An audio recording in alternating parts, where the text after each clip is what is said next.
Welcome. I'm Harmony Slater, your host of the Finding Harmony podcast. Over the past 20 years, I've taught thousands of yoga teachers and students to explore the intersection between ancient wisdom and modern everyday life, using mind-body practices to heal, awaken, and manifest their dreams from the inside out. This podcast is a sanctuary for those feeling overwhelmed by life's challenges. Are you ready to jump in and discover how these challenges aren't actually in the way, but are the way to finding harmony?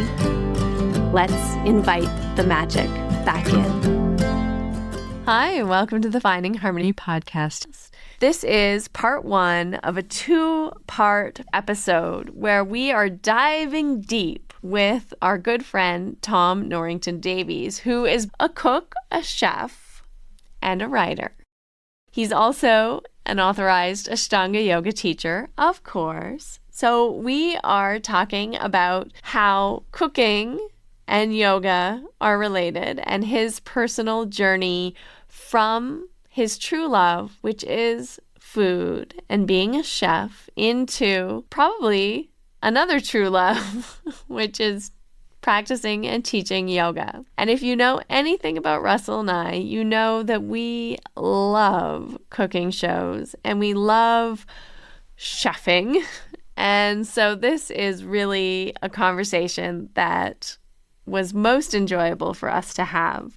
I cannot wait to introduce you to Tom Norrington Davies and all of his beautiful, hilarious stories around what brought him into yoga and his experience being a chef, opening his own restaurant, selling his own restaurant, and all the things in between.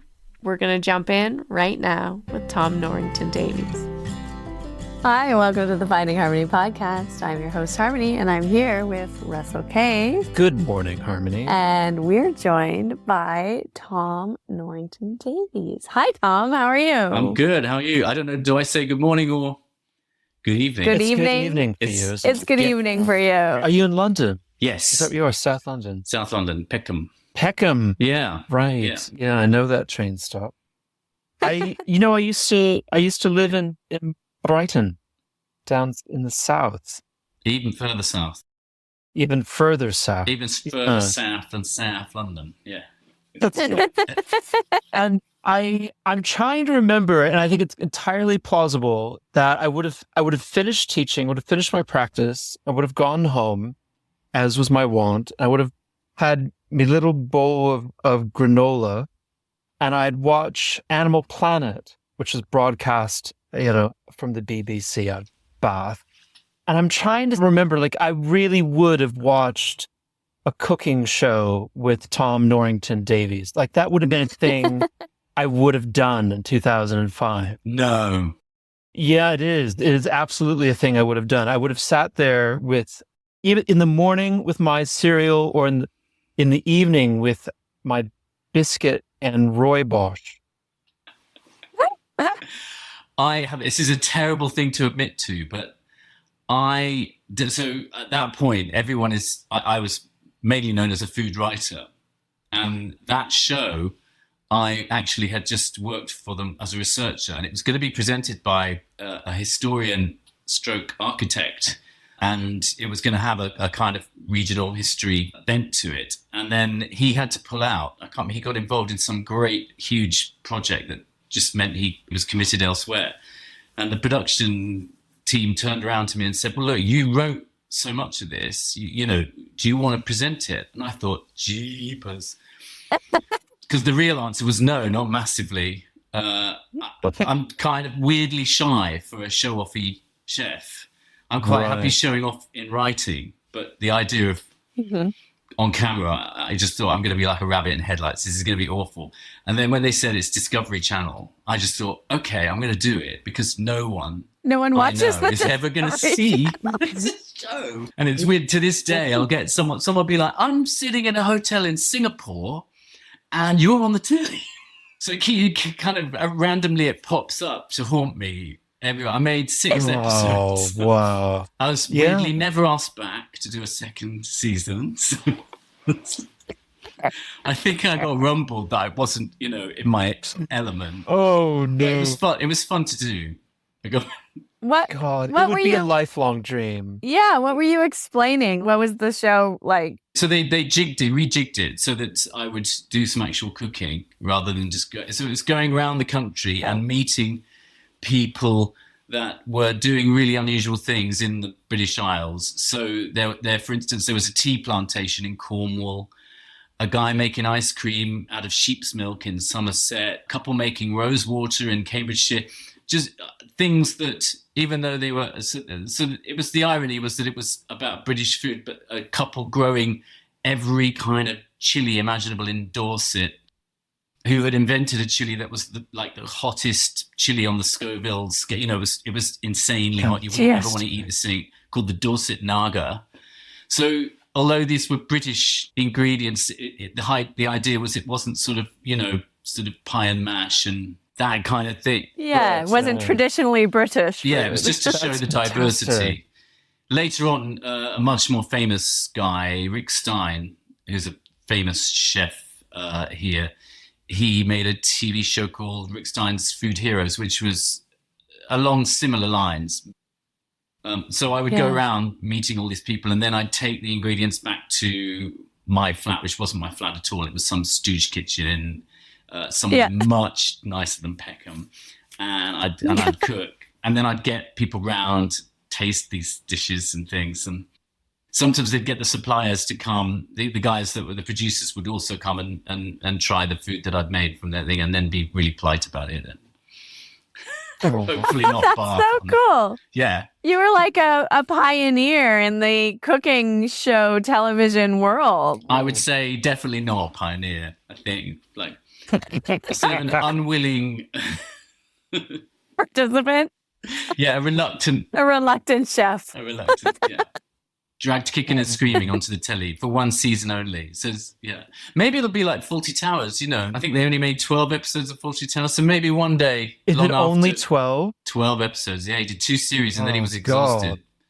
Understandably, from just being so manic. That's the thing with British television, isn't it? It's also like The Office. Ricky Gervais made like 12 episodes. Yes. And in the first run in the States of The Office, they're going to make 24 because that's what you do in a season. You go bigger. And just like the amount of unpaid help available in the United States to work in the film industry is gigantic. And so, they'll get like 30 people in a writing room and 28 of them are interns, and then they'll generate 24 episodes. And it's insane. But like you hear about, like Ricky Gervais after The Office was just absolutely, what did you say? Knackered. Yeah. Oh, yes. Knackered. Exhausted. Exhausted. Yeah. Yes. Yeah. God. I think less is more, isn't it? Yeah. In Britain.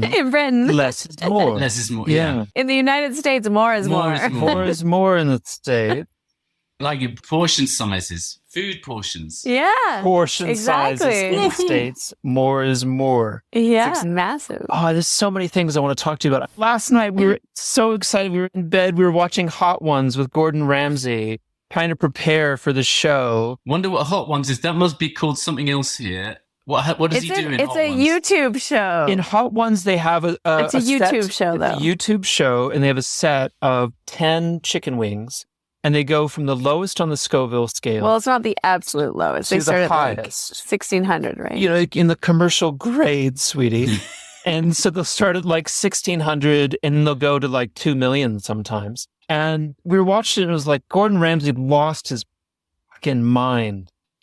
Trying to eat them, had a meltdown. It was so fun. And Harvey and I had been to the Hot Sauce Museum in New Orleans. I've been there. And they had given us, have you?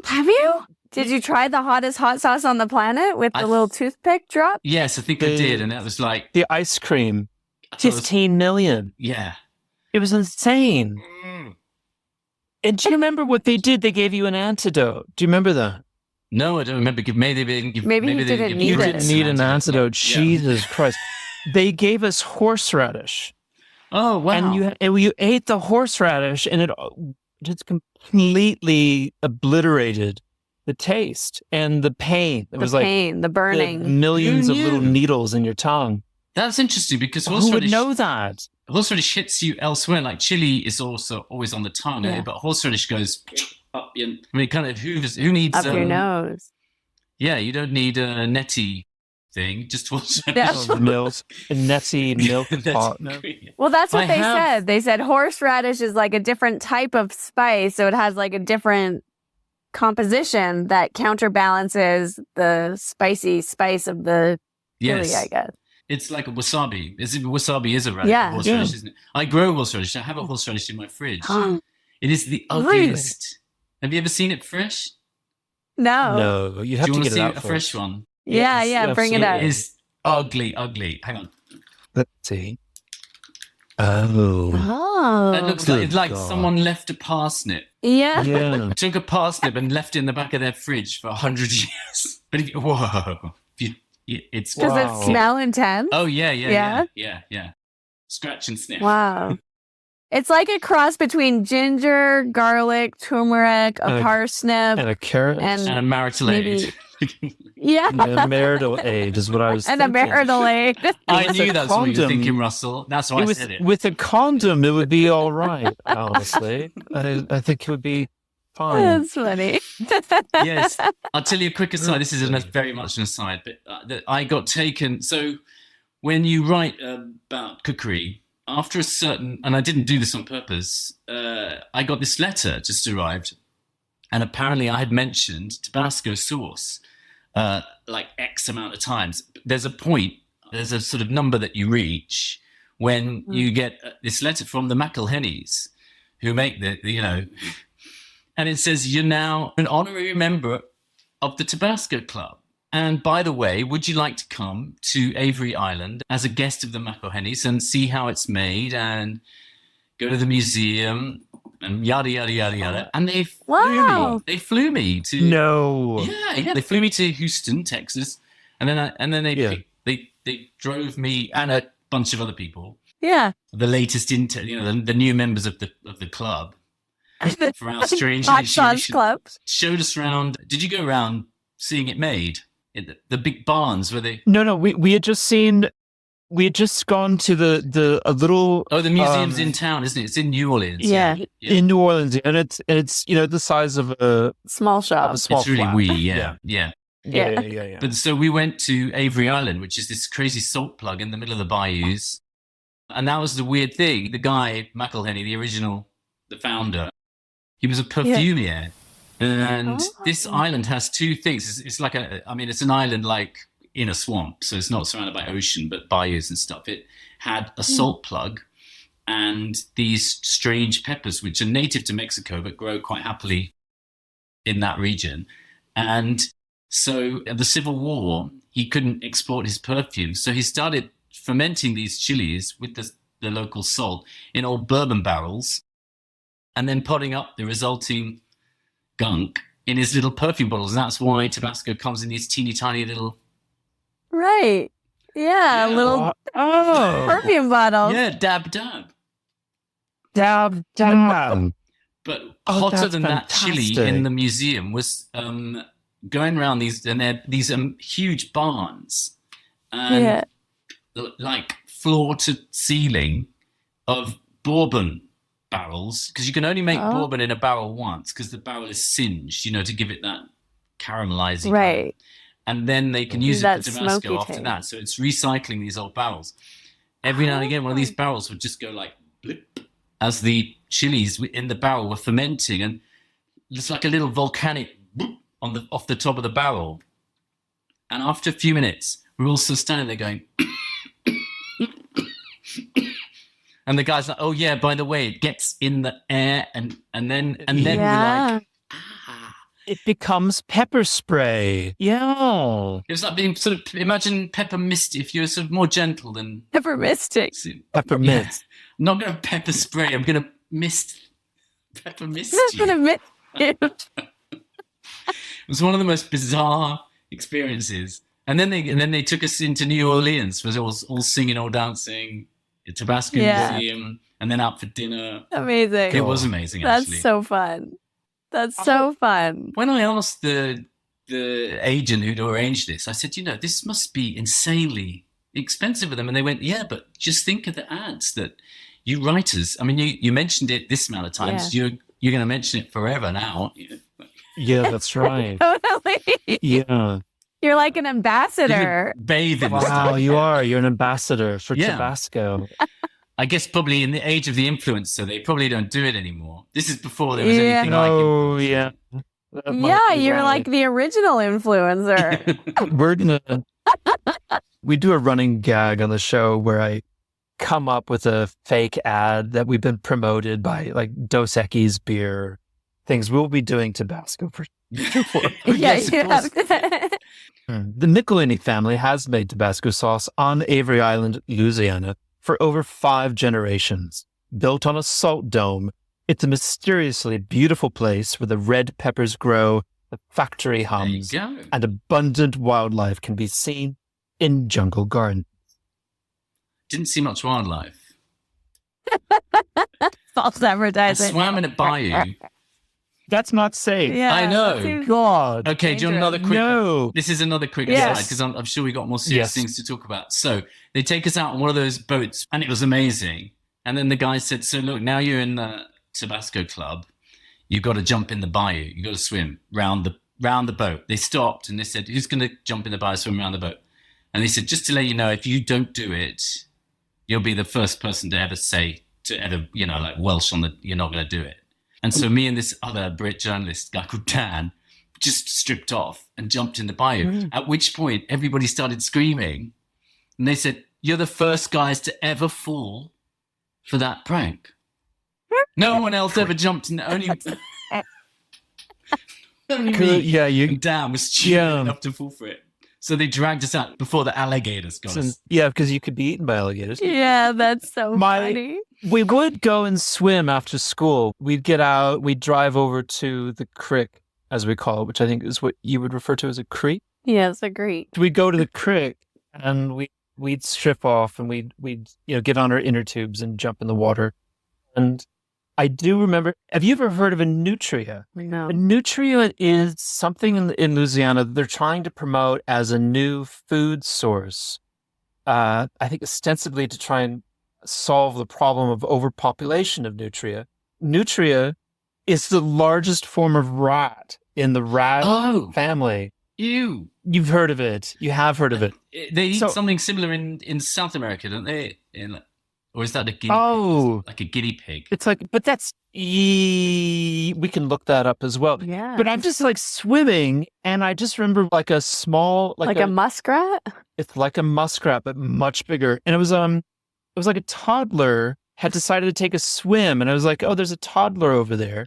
Oh. And he just like little giant head as big as mine, as big as my head, just paddled by, took a look at me. I was like, oh, hello. And then Kept going. paddling by. And Paddling by. he was every bit of 4 feet. Ooh, scary. A massive rat. Kind of like a big otter or seal or something. I guess you could normalize it if you wanted to. Not like little Ratty from Wind in the Willows. Just Yeah, massive Like, thing. but that's just a thing. Yeah, we should be eating more nutria. That's what I'm saying. But let's start at the beginning. You must smoke. You smoke cigarettes? I did. I haven't for a Why? long time. Why do the fucking chefs all smoke? Why do smoke. you start out as sous chefs, washing dishes, cooking up appetizers, and then like, oh, I'll go have a fag? We always That's think it. it must You hit the nail spoil on the the head. palate. You hit the nail on the head in that I'll go have a fag because it's a chance for a break. Yeah. In a world where if you there say, are no breaks. "Can I go and have a cup of tea?" everyone will be like, "What?" No. But if you just announce, "I've got to go and have a cigarette," then no one bats an eyelid. Yeah, it's probably the only officially recognized break in a commercial kitchen. Yeah. And it's true. Yeah, once pretty you much stop, every cook I knew smoked when Yeah. I was doing catering. But wouldn't it just destroy your palate? I guess it probably does a bit. Although, considering the amount of chefs that do or have done, I know. it doesn't. Yeah, I think. You wonder, right? Oh, a lot of people say that it's the reason. One of the reasons chefs tend to season food heavily is because that's a smoker's palate. Right. Oh. Yeah, that's interesting. Oh. And it'd be a big, interesting survey to do where the food has got less sort of intensely seasoned. It was definitely less salty since chefs all started giving up smoking left, right, and center. I mean, I gave up decades ago. I gave up. We had a ban on smoking in restaurants coming in 2007, and that actually was the year we opened our restaurant. We knew the ban was coming, so we decided to open as a non-smoking restaurant. And I thought I'd better be, walk the walk, talk the talk kind of thing. So I decided to stop straight away. Wow. I had also just started practicing, and I do remember one time very soon after doing this, I'm sat outside the restaurant.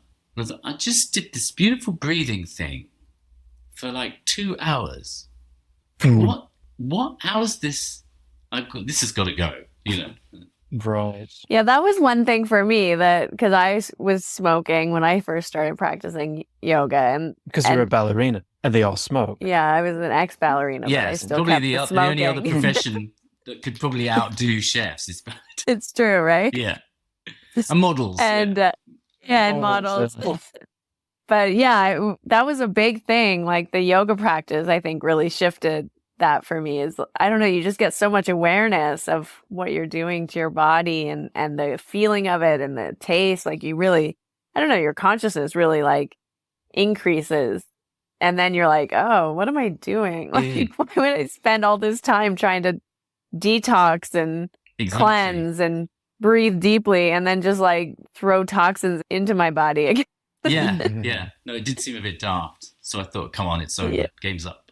I'd given up a few times before. I'd tried a number of times. And I was a very casual smoker. I wasn't a committed 20 a day kind of dude. I could never smoke in the morning. Weirdly, I always found that revolting. I could never really smoke until towards the end of a shift, so well into the evening. Right. Who knows? And then it's like a stress relief. Probably. Yeah.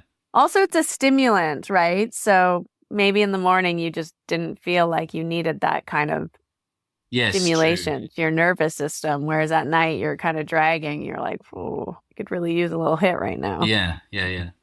So awful, isn't it? I never looked back until the minute I decided to quit. That was it. I've never had a waking craving. I've dreamt that I've smoked, but I've never craved it awake. Yeah.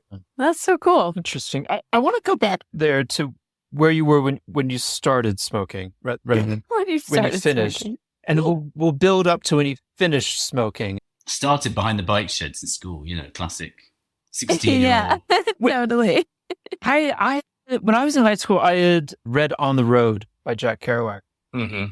I'd become completely enamored with the beat movement of poetry and living and it was in the books were kind of side by side with my kind of dog-eared copy of the Tao Te Ching. It was like, oh, this is a way to live. This is kind of Taoist flow.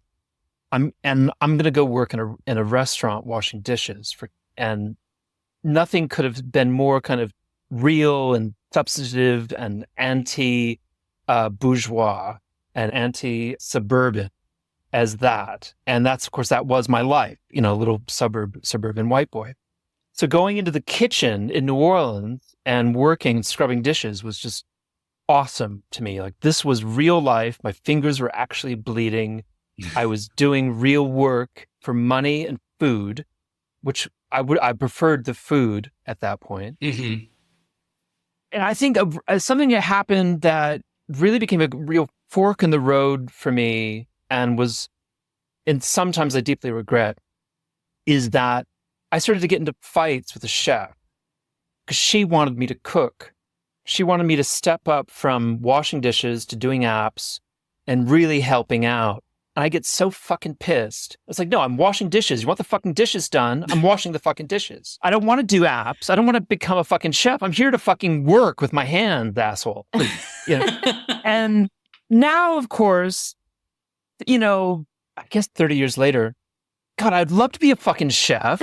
I'd love to have been groomed as a chef in New Orleans and be a fucking French New Orleans chef. That'd be fucking amazing.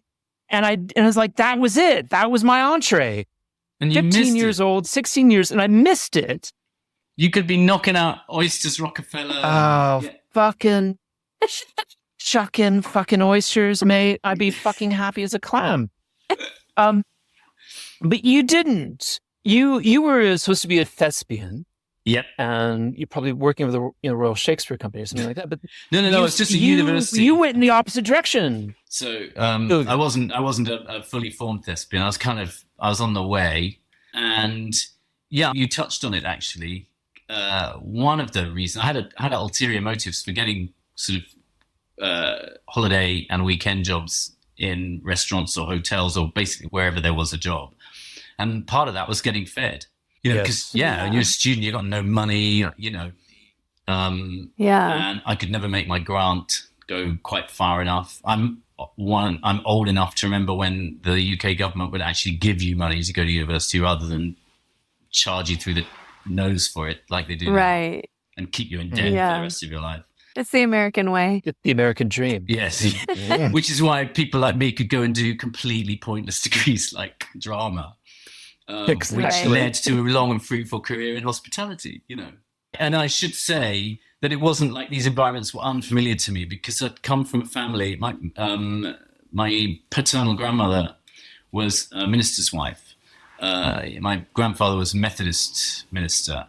And they were actually down here in South London. They ran this very urban chapel, and attached to it was what came to be known locally as Clubland, which sounds funny because you think of sort of Soho nightclubs, but this was all sort of societies for boys and girls, like getting kids off the street and into social kind of club. Right. It was this sort of a precursor to what now is described as the sort of youth club movement. And this Clubland, Walworth Methodist Church and Hostel was its real name, had a huge refectory. And community and cooking was just my grandmother's thing. And I grew up I just remember sort of getting under her feet. And some of my biggest childhood memories are being in my grandmother's kitchen and never being kind of scooted out of the way. There was something about it that must have stuck with me. And then, whenever I had a holiday job, just being in a kitchen just felt good. And the older I got, the more fascinated I became by it all. And the switch point was, funnily enough, just before I went to college. I had the summer between leaving school and going to uni. I went and worked down in Cornwall in a hotel on breakfasts. I volunteered to do the breakfast shift because it could get you out onto the beach faster. I was done I had to be there by 7 a.m, but I was out by 2 p.m, a bit like teaching Ashtanga yoga. Yeah, that's right. You're done by lunchtime. And afternoons are free. That appealed greatly. And I remember telling myself, I'm going to learn to surf. I'm in Cornwall, I'm going to learn. And I never did learn to surf, but I'm really fucking good at scones. Really. I make a great cream tea. And so that was the beginning of it. Off I go to college. And as far as I'm concerned, all the way through college, it is just about getting some extra money, making ends meet. Yeah. But it didn't matter from I was in seafront university up in mid Wales, Aberystwyth, and it didn't matter whether it was crumbling seafront hotel. I worked in a chippy on the pier. I just anywhere. Fish and chips, sweetie. Fish and chips, absolutely. I just found the buzz. Something about it got to me. And also, in the meantime, I had become a keen, and I didn't equate these two things at that point, but I was an extremely keen cook. And this is funny because this is kind of not unrelated to where we're going, but this is the 1980s. And my parents, halfway through this decade, discover a cookery phenomenon on UK TV, Maja Jaffrey. Right. She's the first sort of Indian TV chef in the UK. The BBC make this show, an introduction to Indian cookery, and she writes a cookbook of the same name, which changed my folks' life. They were obsessed with her. Oh. We stopped having Sunday roasts and started having Indian food. And you'd have a kaza on Sunday. Well, they call it a curry lunch. Yeah. I mean, Curry lunch. very Posh. inaccurate. Yes. Yeah, they were quite posh. Yeah. And they'd get loads of people around. And so my dad would spend like hours in the kitchen on a Saturday getting these, and I'd help. And then, and I was so That's into this. amazing. Yeah, I loved it. It was one of my favorite memories of my teenage years. And so when I go off to uni, my mum says to me, look, this is for you. It was also my 18th birthday present. It was the book. And then do you remember cassettes? Remember when, cassette boxes? There's cassette boxes, you could put all your cassettes. She had bought a cassette box, stenciled chilies and stuff all over it. And in this cassette box, instead of cassettes, was every single spice in the book. Oh, wow. Every spice I might need to cook from this book. It was full of spices, not audio cassette No about cassettes. spices. No, not Okay. She'd upcycled it before upcycling was even a thing. She'd pimped it. She had. Yeah, that's so cool. The cassette box. The cassette box. It was amazing. I mean, and this thing saw me through college. And obviously I lighted straight away on the cheapest two things in there, which was there's some dish with saag, which you could make with frozen spinach, and dal. Yeah. And I'd just make vats of dal. And then I'd say, everyone come round, all back to mine for dal. Yeah. That's awesome. Because that's what I thought you did. Nothing. You cooked this food for as many people as you could cram into your little student accommodation and all sit on the floor eating dal. Many, many years before I ever set foot on the subcontinent, I was really into dal. That's a true samskara at that point. That's the future informing the past. It's the future informing the past for sure. Yeah. But I think, for me, cooking is so much about that. Even though it went on to become something I did for a living, at the heart of it was always this: just cooking for people is such a lovely thing. You like love and connection. Yeah, it is. It's a really nurturing thing. It allows humans to be generous with each other in a way that transcends wealth. You must have had that. You meet the poorest people on the planet, and they want to feed India, you. Yeah. Yes, they do. Yeah. Especially in India, it's like it's so incredible. They really want you to come over and have a meal with them. Yeah. Yeah. And you have to. I mean, it's it's such a. You do have to. Yeah, it's such an honor, but also, beautiful part of their culture. Mm. Oh. So tell us how you got into it. Yeah. Not yet. Oh, not yet. Yeah, no, he's got to get into his restaurant first. Oh, okay. Yeah, and then he has to tell us about the Ashtanga. So that's kind of a long story. To cut it short, I graduate and I have a year or so just traveling because I wasn't really sure that I wanted to sort of knuckle down just yet. So I did what at that point everyone seemed to be, that if you talk about a gap year. A gap year. Yeah. Off I go around Southeast Asia. And I spent some time working in Hong Kong because back in those days that was really easy if you're from the UK. Right. Ostensibly to go and teach English as a foreign language, but I didn't end up doing that because someone heard my posh accent. And so very quickly I did manage to do some stage management work. I found this gig. It was like a shows, Broadway, numbers from Broadway being performed in all these clubs and hotels and things all around Hong Kong by this slightly jaded group of Americans. And one of them said to me after I was operating the spotlight for them because it was a drama graduate. So that was great. It's like this is a proper job. You're in the industry. I'm in the biz. Yeah. And one of them said to me, God, you've got a really fucking posh English accent, haven't you? Are you from there? And I said, yeah, I'm from London, He said, look, my boss, when we're not doing the show, some of us dub kung fu films into English from Cantonese. Amazing. And they're always looking for Brits to play the sinister bad person, the bad guy. Of course. Yeah. Anyway, so I go along and I audition with my posh English voice. And I meet this hilarious character called Rick Thomas, who's being a dubber's agent and also directs the dubbing operation. The dubber handler. Dubber handler. Yeah, that's good. Yeah. And he says to me, you're not an actor, are you? And I was like, no, why? And he went, good, because dubbing is not acting. Dubbing is its own art form. And so I was like, okay.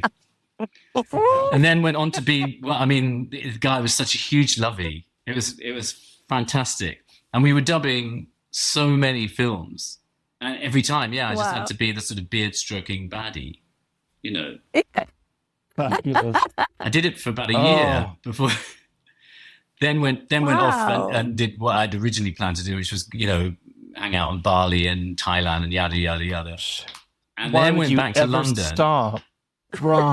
So I go back to London kind of skint, but, well, having been paid quite handsomely to do these movies. Yeah. Not a single one of which, you know, when you're young and you just sort of think, ha, ha, ha. That's crazy. Yeah. And did I save a single VHS of one of these things? No. And luckily, no one's ever phoned me up from a hotel in Singapore going, I think you're in the film I'm watching. Someone sounds a lot like you, but they're not a very nice person. In fact, they just killed a whole room full of people, you know, with one stroke of their beard.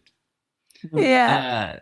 So I come back to London, and I mean, the logical thing to do is to start mooching around in restaurants again. I start in a little vegetarian cafe in Greek Street in Soho, and then I sort of job about for a bit, and then I meet this life-changing Italian chef, Carla Tomasi.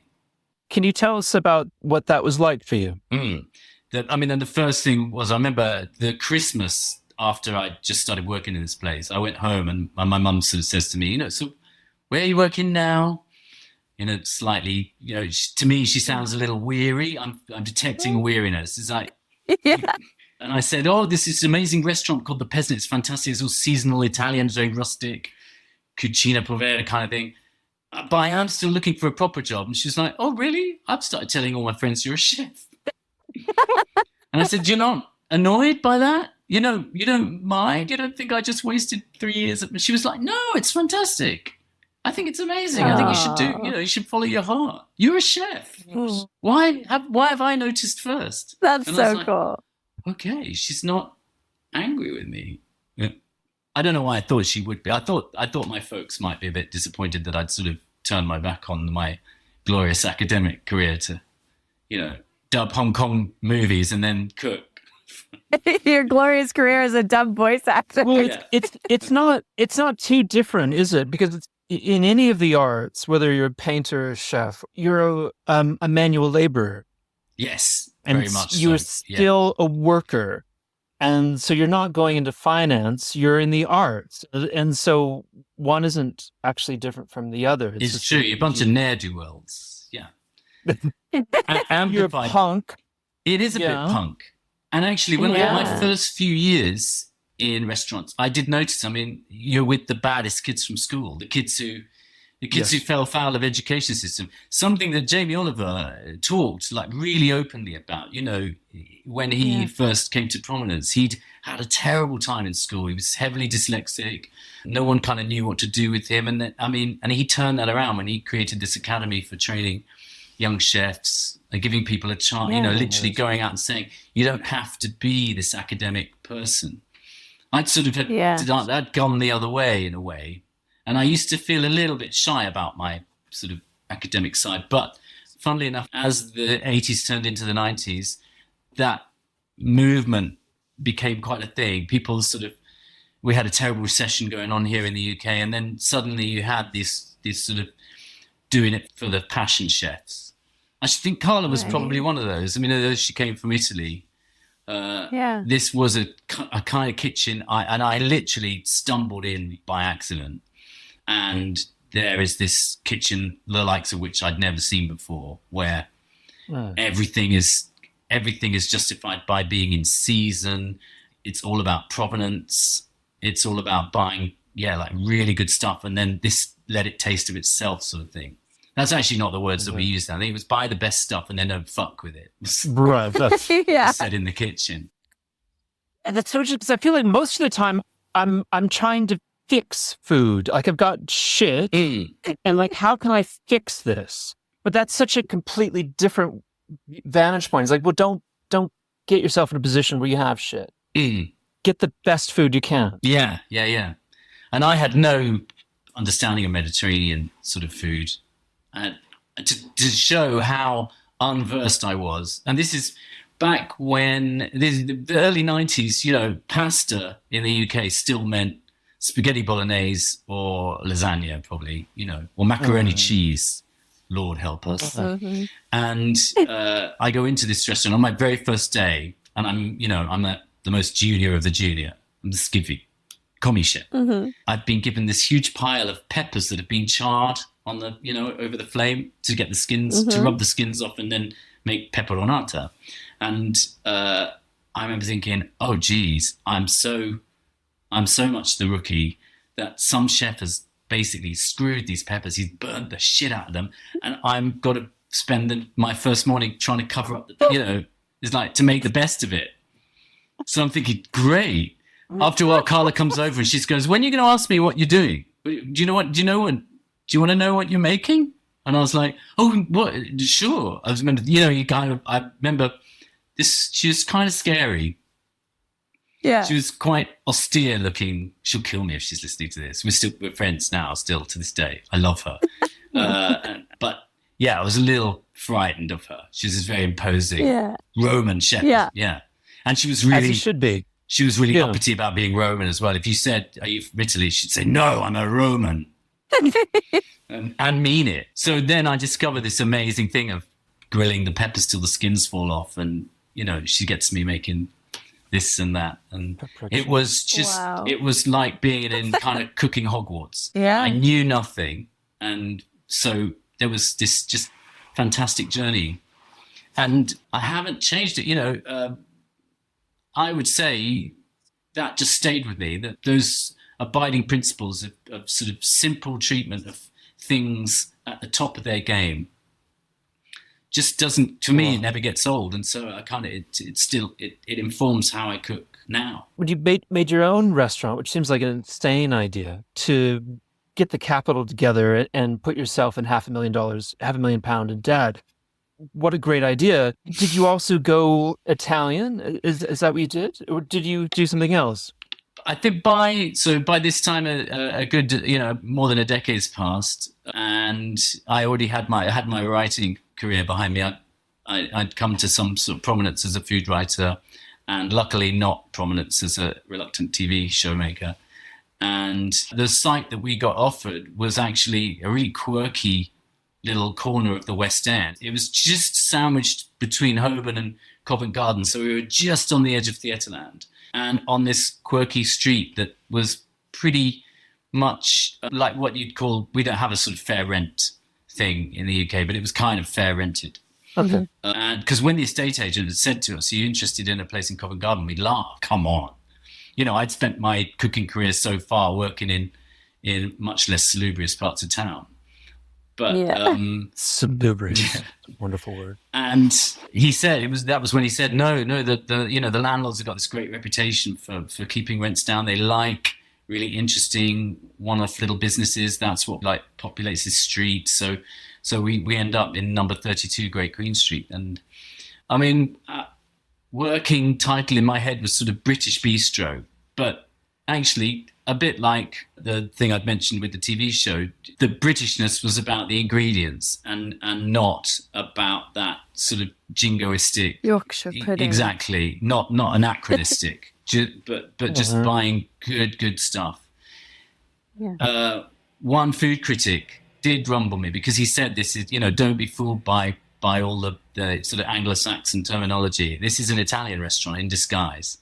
Which I was just so chuffed. Oh, yeah, because he said wow, the confidence to leave things like this, to sort of to pile up a plate with purple spraying broccoli and just dress it in oil and salt. That's not a very English thing to do. That's that's Italian. Yeah, I spot the hand of Rome, the hand of Tomasi. It's fabulous. Yeah, that's amazing. Oh, so at what point, in this great journey of cooking, did you start coming to yoga?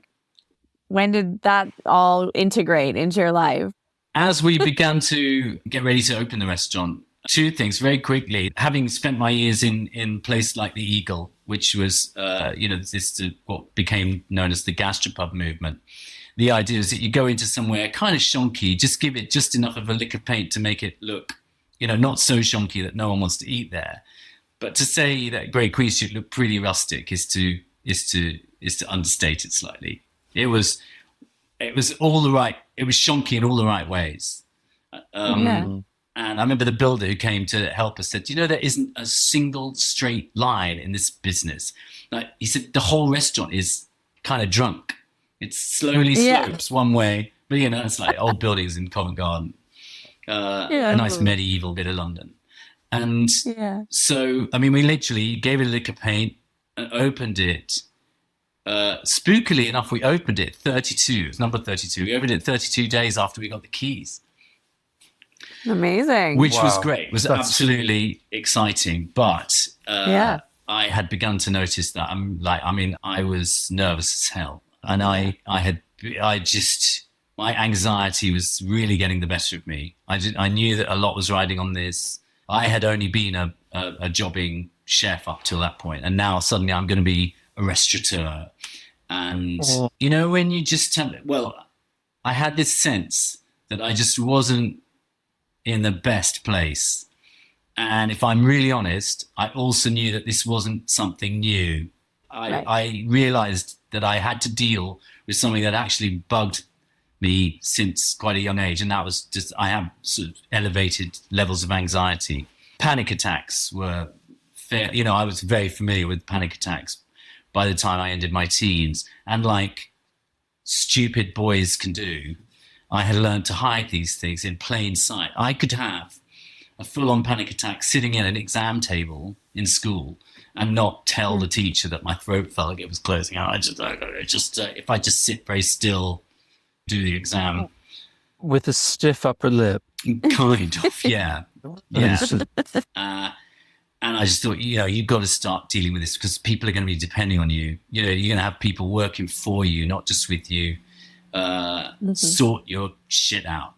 And someone had mentioned yoga. They'd said, why don't you try?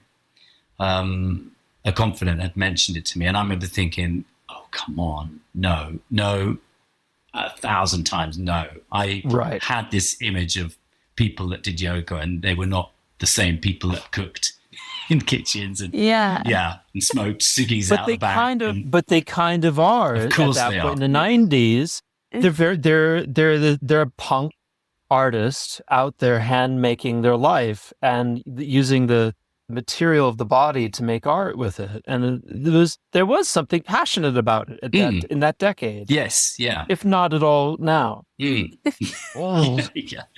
So I go to there's a gym like just literally a few minutes up the road where I'd been swimming for years, and I go and look on the notice board, and there it is. There's yoga on a Friday afternoon. And we're not open yet, so I sneak off from all the builders and off I go. And I positioned myself at the very, very back of this room so that if needed, I could use the escape hatch, because I just figured a 37-year-old man doing yoga for the first time was going to be like dad dancing, just really unedifying. I need to be where no one can see and where I can get out of here. To the back. Yeah. Close to the door. Yeah. And this lovely woman strode into the room. And this is the thing, without knowing one kind of yoga from the other, I'm in a sort of Ashtanga class. Mm-hmm. It's called Ashtanga yoga. And she's, Surya Namaskara. If it's your first time, just watch. Did they call it, at that time, very often in England, they would call it Ashtanga. Did they do that? Ashtanga. No, I think she knew her. Yeah, she was.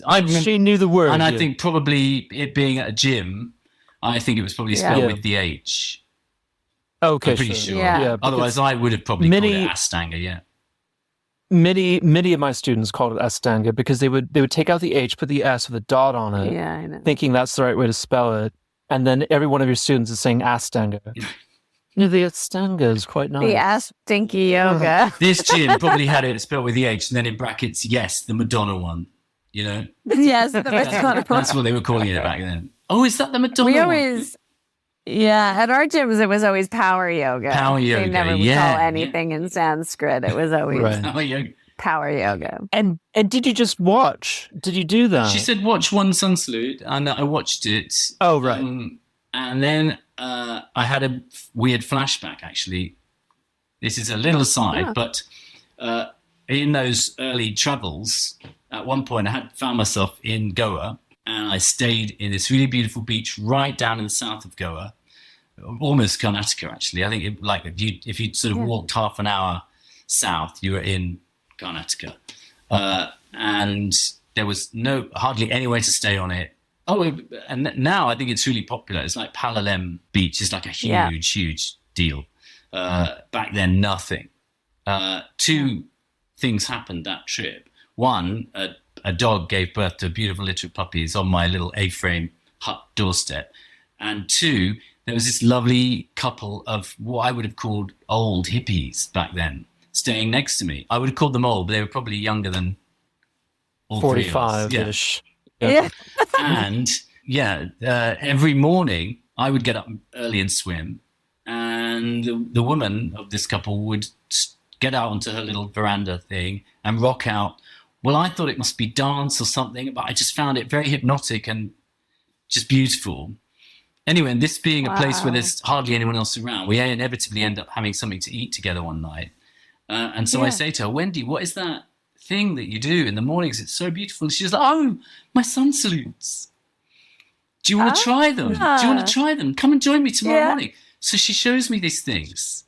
And I think, oh, they're nice. And I think for the rest of the trip, I kind of tried to do them on my own. Yeah. And then just like this is your spot of pattern now. I tend to be a bit like, no, this is great fun. I'll make these movies and not buy a VHS. So I'll do that. And so I just forgot. I went home, thought that was nice.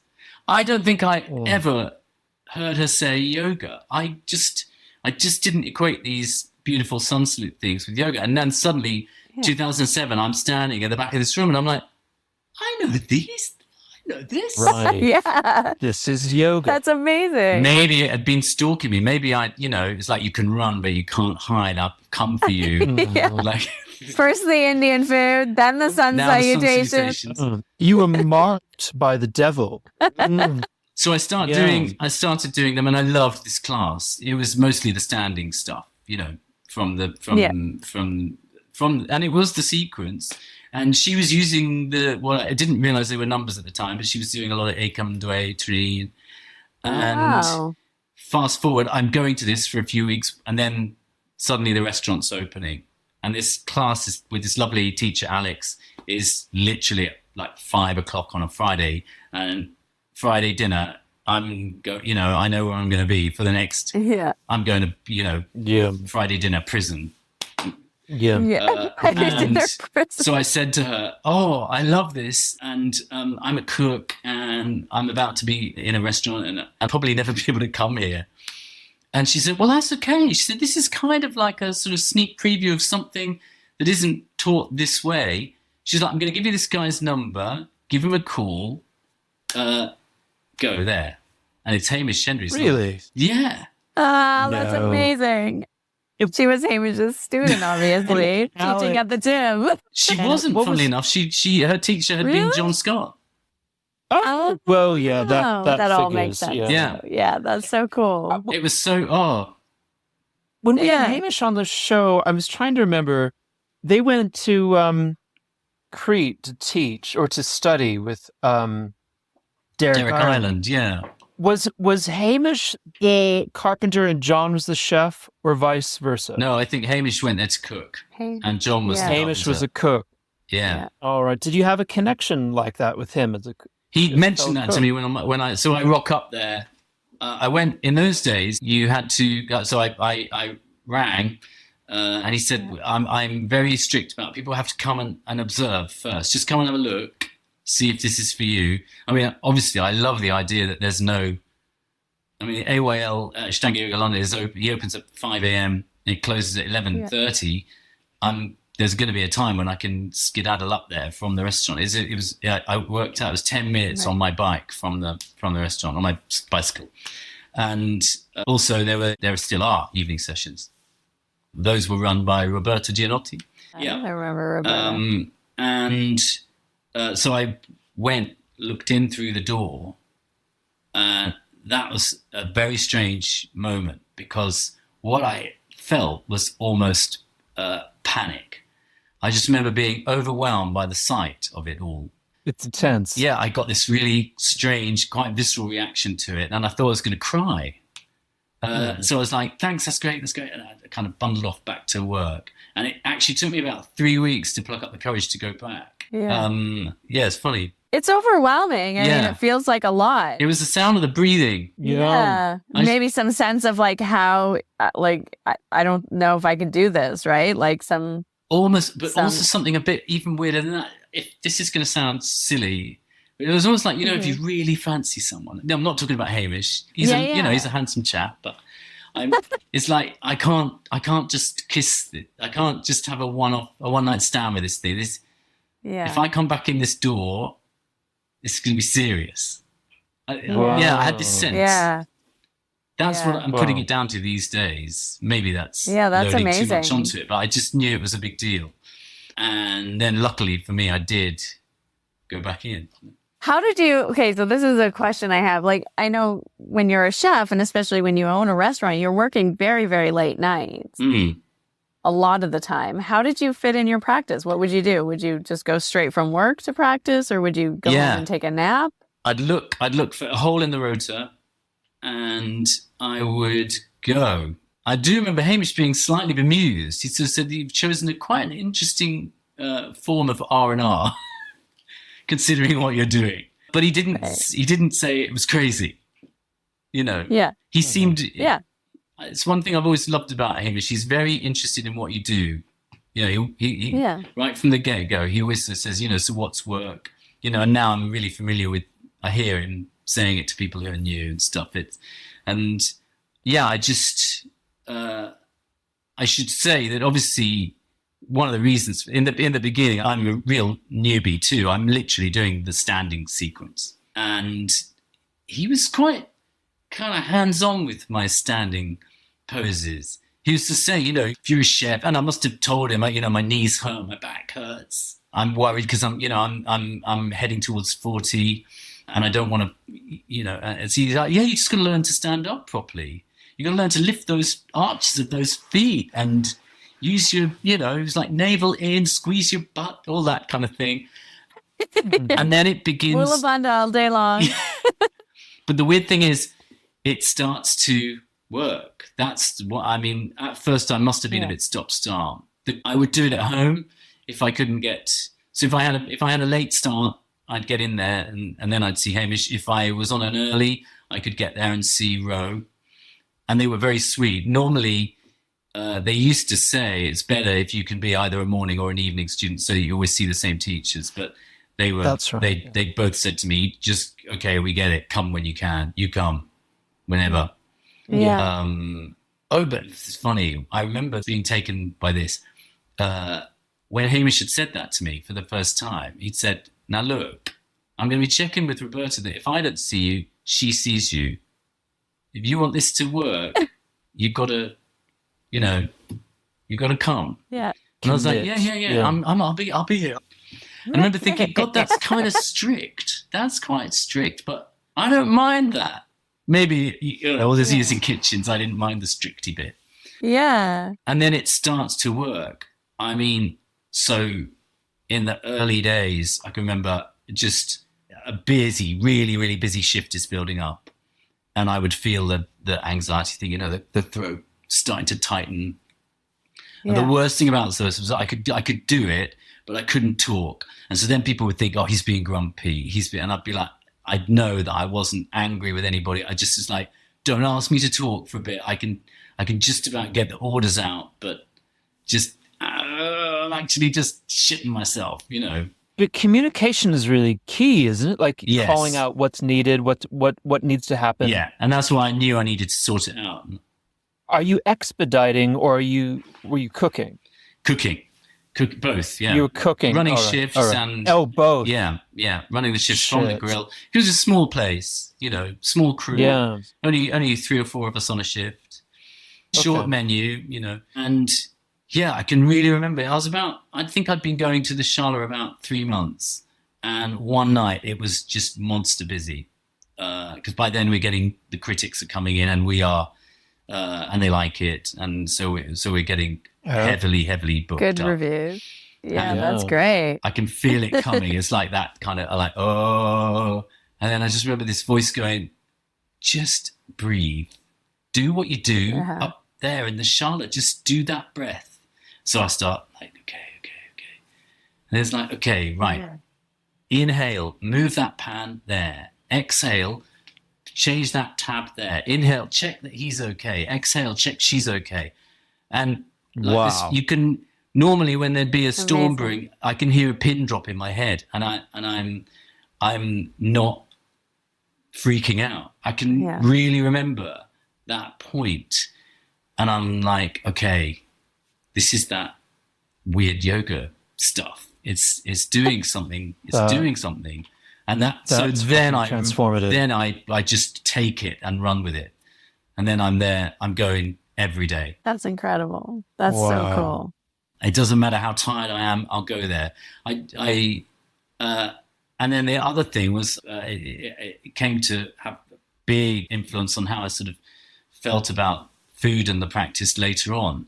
But with no control over my schedule and very little control over when I could eat or what I could eat, really, but mostly when, my digestive tract just seems to be sorting itself out. I don't know whether that's... Your gastropub. Yeah. My pipes are... I'm just feeling, and the funny lower back thing is disappearing, and the ouchy knees thing is disappearing, and I'm just feeling good, Yeah. When I wanted it to work so badly that I just knew I had to make it work, or, I mean, obviously I don't believe that, really. I think it was working. Yeah, I mean, you're really transforming your nervous system. Yes. Moving the body with the breath, spending that time each day focused on your breath, focused on stretching your connective tissue, releasing toxins, releasing tension in the body. Absolutely. Essentially. And so, it totally makes sense. You're toning your vagus nerve. I think the vagus nerve has a huge... And getting higher vagal tone. Huge part of it. And at this point, of course, I've not read Yoga Mala or anything like that. So I don't know that Janu Shasana and Mari Shasana are meant to be sort of squishing and squashing my colon, And you get good digestion. But when I begin to suspect that this is what's happening, I start becoming quite bookish about it. And, suddenly I'm like, oh my God, this is amazing. Right. Now you're studying. Yeah. I mean, and even just like, that's such a great point, even just the circulation, right? Bringing circulation into different areas of your body that aren't necessarily getting that circulation brings health and healing, because that's what heals things in the body is, our body wants to heal itself, but it needs the right circulation and ability to absorb nutrients and things to do that. Yeah, right? Absolutely. I have to apologize because you are such a marvelous raconteur, but we're kind of right up against the time. Yeah. And so there's a lot of things I really want to ask you about. I want to ask you about the Houses of Parliament. I want to ask you about the things you're doing with Jenny Wilkinson. Maybe need to do a part 2 with you. Oh, sure, yeah. Because this is just fabulous stuff, and I could hear about cooking and Ashtanga and the Ashtanga all night. But maybe we should just do a quick word about what you're doing now. I want to find out all about why you would have this sweet spot of a restaurant, and then you really pack it in. You're probably packing Monday and Tuesday nights as well, not just Friday and Saturday nights. Yeah. It's a fabulous restaurant then, We right? just heard Gordon Ramsay say, if you can get the customers, get them in on Mondays and Tuesdays, you're 90% there. Yes. Friday and Saturday will take care of itself. They will. It's true. And so why ever stop? Why did I stop? Yeah, why ever stop? Once you get it to that sweet point, and I didn't mean to interrupt your sentence, which I was like, oh, was he going to say something else about cooking in the restaurants? No, I was thinking to say about Monday and Tuesday nights, like Friday, Saturday, like a DJ set. That's the Stormers. You just the greatest hits. On Monday and Tuesday, it's like the early set. You can be a little bit more adventurous on Monday, Tuesday than you are on Friday. So it's a great shift Monday night. If it's busy, you don't want to. Yeah, Dudsville is boring and exhausting. Yeah, like morale would get low. Yes, it does. Yeah. God. So would you do like a little different menu or something? Oh, definitely. On a Monday The menu changed pretty much daily. Yeah. Wow. Because it's a producer's... Depending on like what was in season. The supplier's menu. People used to say, how do you write the menu? I'd be like, no, the suppliers write it for me. They tell me. So, I mean, that's really just the switch. That was what would be different from the old sort of more haute cuisine kind of way. You know, the chef will sit down and write his wish list of dishes. My generation was sort of saying, tell me what to buy. And you've got these amazing greengrocers and things that you trust, and small scale suppliers who are coming directly from farm gate. The kind of stuff that everyone now can buy online. But of course, that wasn't there then. The idea of sort of buying food online still seems quite futuristic to me. Me too. Yeah. That does remind me of like seeing a video of like Nancy Silverton as the supply truck comes in. Yeah. And she's just like, what do you have? What do you have? What do you have? And she looks at it and is like, oh, okay, well, that's what I'm going to cook today. That's exactly what we were doing. That's, supplier's menu. Yeah. That's amazing. Wow. That's fabulous. And the seasons. Okay, well, let's stop. No, say what you were going to say about the seasons, and then we can just like transition into part 2, because I want to talk about the yoga community and the seasons kind of, I mean, to me, that was the biggest influence that Carla had on me. I especially living in a city like London, where you can be oblivious to that. Every supermarket, every large retailer is like a smorgasbord of the same ingredients all the time. You know, so that obviously, when Wimbledon is on, there might be some English strawberries, but then the rest of the year they come from a polytunnel in southern Spain or even further away. The idea that there was this incredible, beautiful rhythm that the year has was such a huge eye-opener to me. It's interesting that I had to encounter another cooking culture to sort of find it. But that is the story of British food in the 21st century, I think. It had a lot to do with the ease of travel onto the continent and tragic really, the whole burgeoning of the European community. Became the European Union, the budget airlines taking you to funny little airports that didn't exist, when we were younger, and suddenly you could fly to Puglia or to Andalusia, not just the Costa del Sol, but Granada in the mountains, or anywhere. With that, you've got this huge burgeoning curiosity about other approaches to food. And that really is what wrote the menu. I mean, it's an interesting way to go about things. And it's the thing that these days I mostly talk about when I'm talking to people about food and when I'm doing workshops or whatever around it. You almost have to, first of all, see it as a restriction, but you're only restricting yourself at the point of that actual season. So if you're going into one of those huge supermarket type retailers, you've got to put the blinkers on to not look at the Peruvian asparagus, because you want to wait for the local asparagus in early summertime.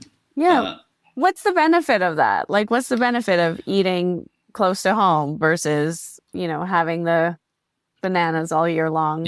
Well, first of all, it doesn't have to. I mean, local and seasonal have a relationship, but that's not 100%. It doesn't have to be. You know what I mean? It's not all or nothing. Because there are beautiful things that come in and out of season from all over the world. I'm thinking of in India, the beautiful mango season. And very luckily here in London, in the UK, we're able to buy Indian, Pakistani mangoes when they're around, because we have so many Indian retailers. But of course, all year round in the supermarkets are those sort of wherever they're from. Sometimes they're from the Caribbean, sometimes they're from South America, sometimes they're from parts of Africa. Do you know what I mean? Like these great big, almost like steroidal mangoes that taste of nothing because they've been picked underripe. And they've been imported in a way that they can be stored on the shop shelves for as long as possible. And it's just the same thing all year round. Asparagus is probably one of the more sort of tragic stories of that. You know, in Mexico, to a certain extent, but mostly in Peru, they've found a way to fool asparagus. Asparagus is a fern. It likes cold soil and warm sun. So what it likes is the spring. It likes a lengthening day, but not too long a day. So it pretty much in Northern Europe from the middle of April to basically around the longest day, you know, the equinox, the 21st of June sort of thing. Yeah. After that, it wants to bolt. You're eating the shoots of a fern, a bit like fiddleheads, you know? That's what asparagus is. Yeah.